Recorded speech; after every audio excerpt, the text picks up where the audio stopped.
বাঁধাকপি দিয়ে অনেক মজার একটা রেসিপি তৈরি করব। এটা আমি মাঝে মধ্যেই তৈরি করি যখন বাঁধাকপির সিজন আসে তখন। তো ভাবলাম আপনাদের সাথেও শেয়ার করি, যেহেতু রমজান মাসে এটা আমি বানাচ্ছি। এখনও বাঁধাকপি বাজারে অ্যাভেলেবেল পাওয়া যায়, আর আমার মনে হয় এটা হচ্ছে একটা হেলদি খাবার। যেহেতু অনেকে ভাজা পোড়া খেতে চায় না, ভাজা পোড়া খেতে ভালো লাগে না, মাঝে মধ্যে এমন একটা রেসিপি তৈরি করলে সবাই খেতে পছন্দ করবে। তো ভাজা পোড়া এটার মধ্যে তেল খুবই কম লাগে, অল্প তেলে রান্না করা যায়।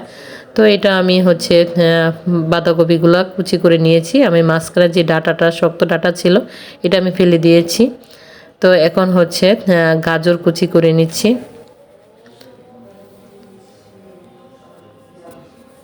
তো এই তো এখন আমি রান্না করতে চলে আসছি। আমি কড়াইতে অল্প একটু তেল দিয়েছি, এটাতে বেশি তেল দেওয়া লাগবে না। অল্প একটু তেল দিয়ে তারপরে বাঁধাকপি, গাজর, লবণ দিয়ে আমি এটা একটু ভালো করে সিদ্ধ করে নিচ্ছি, যেন এটা পানিটা একটু মজে যায়। তারপরে আমি আস্তে আস্তে এগুলো উপকরণগুলো দিব আর সে নাড়তে থাকবো। তো এখন দিয়ে দিলাম আদা রসুন বাটা। খুবই সহজ যে এটা বানানো যায়। তো এখন আমি চিকেন দিয়ে দিচ্ছি। চিকেনটা আমি সিদ্ধ করে তারপরে হচ্ছে কুচি করে নিয়েছি। তো এখন দিয়ে দিলাম গোলমরিচের গুঁড়া, আর হচ্ছে এখন দিয়ে দিচ্ছি গ্রেট করা আলু। এই কয়েকটা উপকরণ দিয়ে এই কাটলেটটা বানানো যায়। এটা হচ্ছে বাঁধাকপি কাটলেট। এখন সয়া সস দিয়ে দিচ্ছি, আর খেতে খুবই মজা।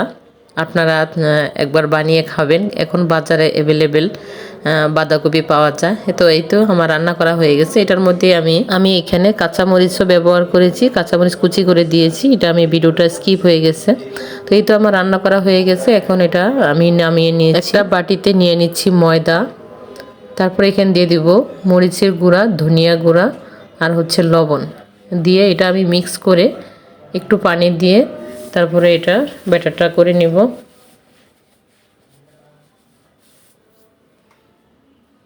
এখন দিয়ে দিচ্ছি একটা ডিম। এটার মধ্যে আমি যে কাটলেটটা বানাবো এটার মধ্যে কোট করব। এখন আমি সবগুলো কাটলেট বানিয়ে নিচ্ছি।